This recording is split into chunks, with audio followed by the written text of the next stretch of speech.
The big mountain opened its mouth and spewed a large amount of oil, laughing proudly while showing off its wealth. Two other big mountains saw this and started clapping. The second big mountain immediately sprayed gold from its mouth. It even placed a gold crown on its head and proudly touched its gold teeth. The third big mountain also opened its mouth and spewed lava, showing its strength. In the corner, a small hill kept clapping for them. The three big mountains looked at the small hill, curious about what was in its mouth. The small hill reached into its mouth and took out a small ball. The big mountains picked up the ball with curiosity, but they found it ordinary. They laughed loudly at the small hill and casually tossed the ball back. Facing their mockery, the small hill felt very sad. He thought the ball had embarrassed him, so he threw it aside. Meanwhile, the three big mountains were secretly planning something. They gathered clouds in the sky and formed a large dark cloud that began to pour heavy rain. The big mountains placed the cloud right above the small hill, teasing it because they considered it poor.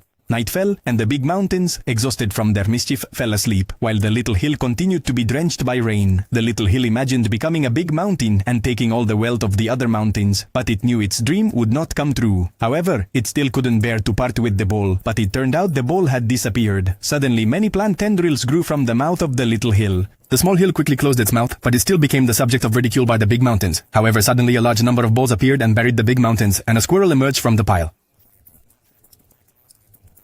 The squirrel came to the small hill's end, scolded the three big mountains, then returned the ball to the small hill before leaving. The small hill looked towards the departing squirrel and smiled happily. Above it now stood a large tree that almost filled the entire sky. It turned out that the ball swallowed by the small hill was a pine seed that, after being watered by rain, grew into a pine tree larger than the three big mountains. Although the big mountains are rich and the small hill seems poor, never give up on yourself, because one day we might grow into a towering tree.